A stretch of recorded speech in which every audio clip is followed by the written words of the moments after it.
So, hi, lovies, how are you? I hope you had a very good and fruitful, productive, and abundant week. Nay. So, first and foremost, I would like to apologize for not uploading the videos of the affirmation for the weekdays that we didn't do the previous week. They will still come. It's just that I had a very busy week, or lazy week rather, but don't worry, they are still coming. And another thing is, one thing that I saw is I've gone out of alignment with the reasons why I opened this YouTube channel. Yeah.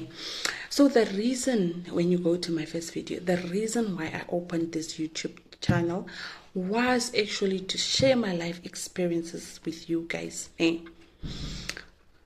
And the life lessons that I've learned before we get to the teaching, before we get to, okay, how did you deal with the situation or whatever it is, or how did I overcome that particular challenge in my life or whatever. So one of the main reasons, actually not one of the main reason, the core reason why I opened the channel is for motivational purposes.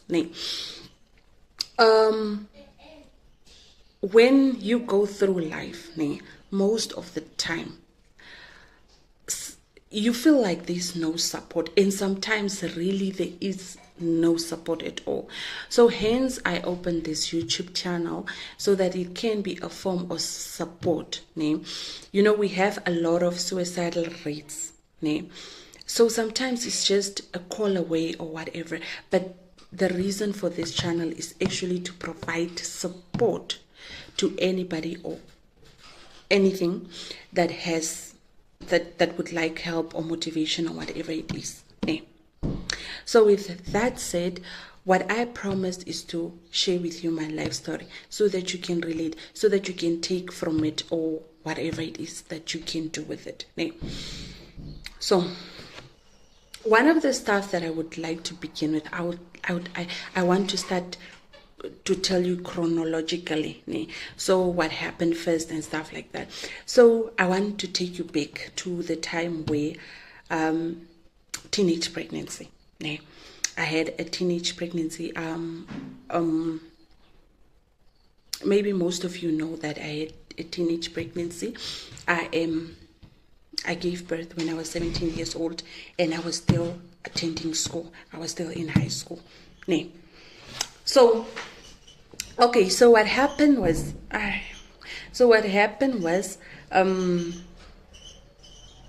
was breaking my virgin, and I got pregnant. That's the simplest way I can put it. At that time, I was actually sleeping in one bed with my mother. I was sleeping in my mother's bed with her in her bed.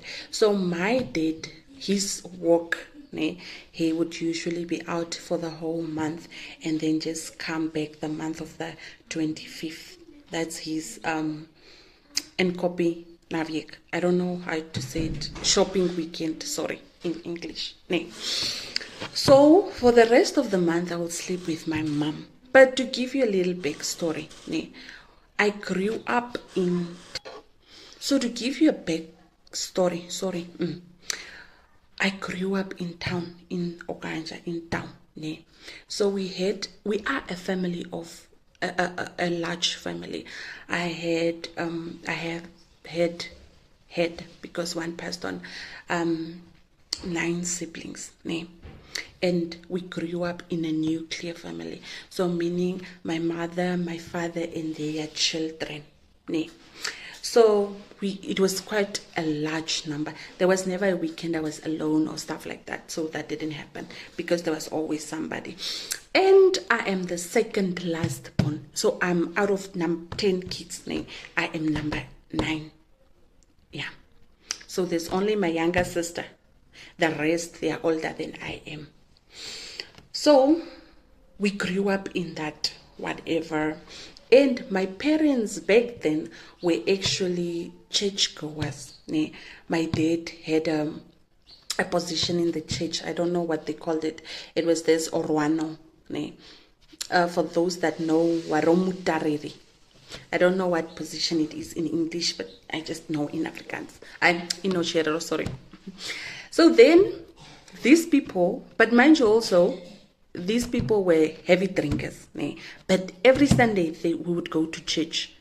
Whether they are babalas or not, we would go to church. So that's how we grew up. And then, when I was grade 8, they decided to sell the house. By that time, I don't know what their reasons were really. We were just told, we were not even told. It's just something we knew. There were people coming in, and then I think the new owners were actually also renovating the place. So whatever, and then we were waiting for the new house. Now in Smarties, it was now a developing location and whatnot.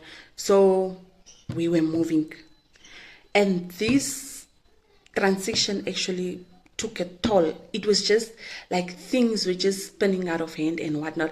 I remember that is where I feel, or that is where I assume that's where actually my life started to, go otherwise. But anyway, so we moved to this new house. When we moved to this new house, so I found out that my father, and mind you, now I'm in high school.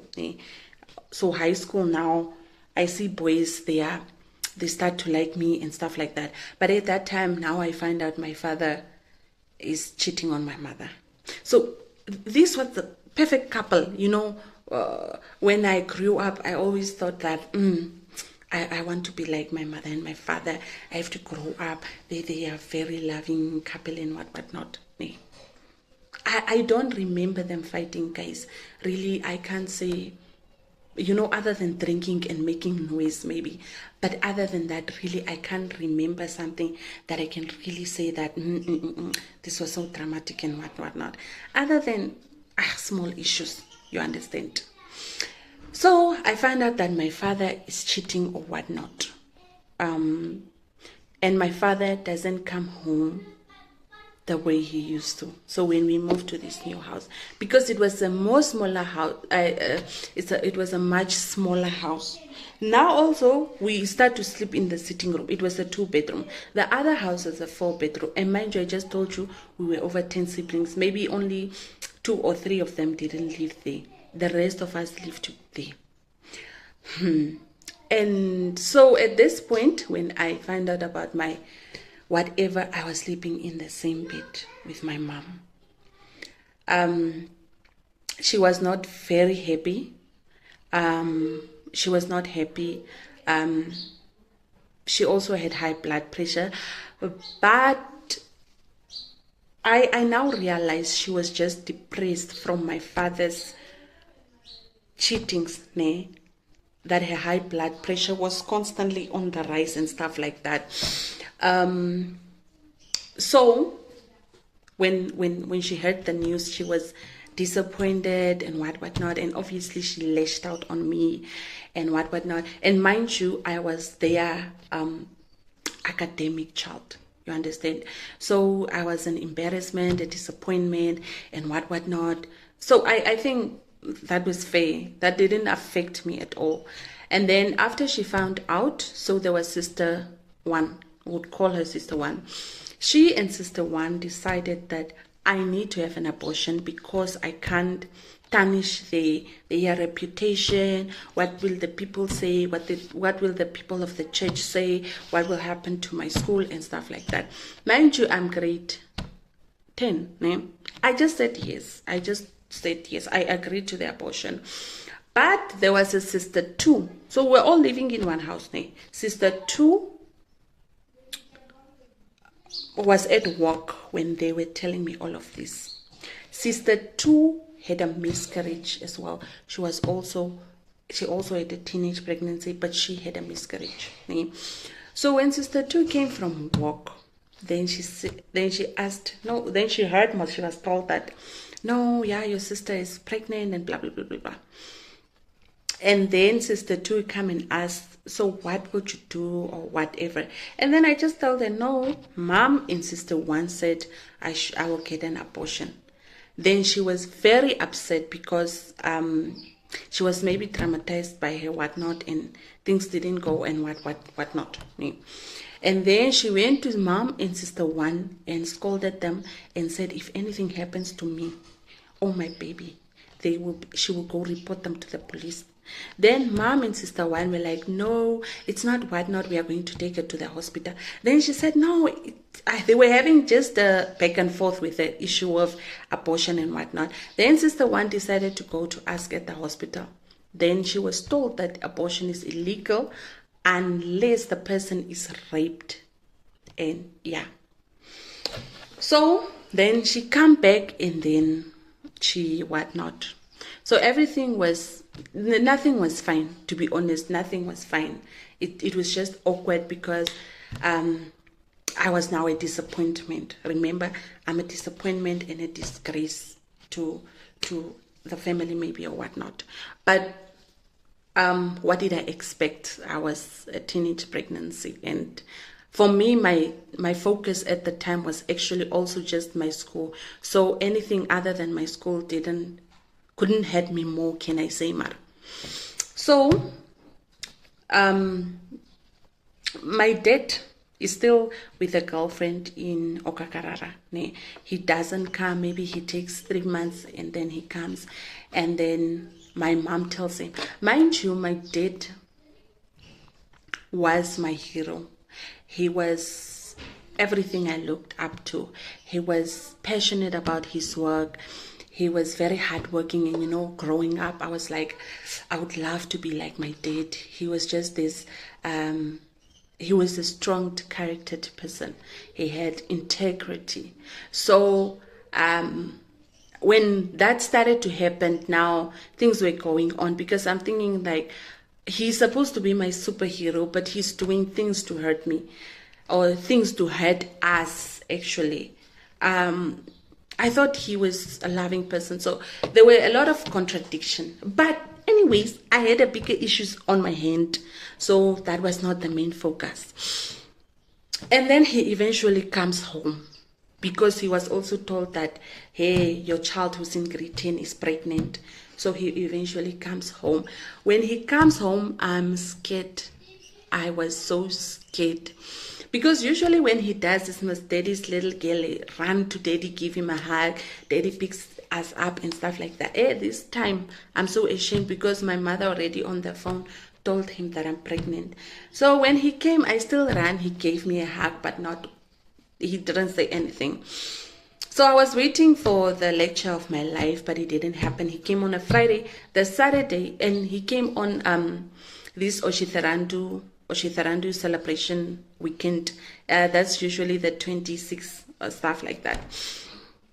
So Saturday they went to go and drink, and then they came back like a little bit late, and then my dad called me in the room. That moment I knew that I'm in trouble. But to my surprise,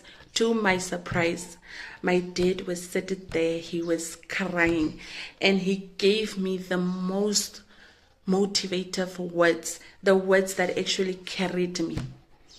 He was just being comforting, really. He said that things happen. He just said that, no, I know that you are my baby girl, but I knew that you would grow up, and things happen in life, but this doesn't mean it's the end of your life. I want you to know that I'm here for you, and blah blah blah, and all the beautiful words that just kept me going. So from there, it became a little bit easier, or less stressful, can I say? Not easier, maybe less stressful, or maybe the same thing, because now the hardest part was out, and baby daddy was a school child as well. We're in one class. He also told his parents, and yeah, they came to, there's a ritual in our culture where the guy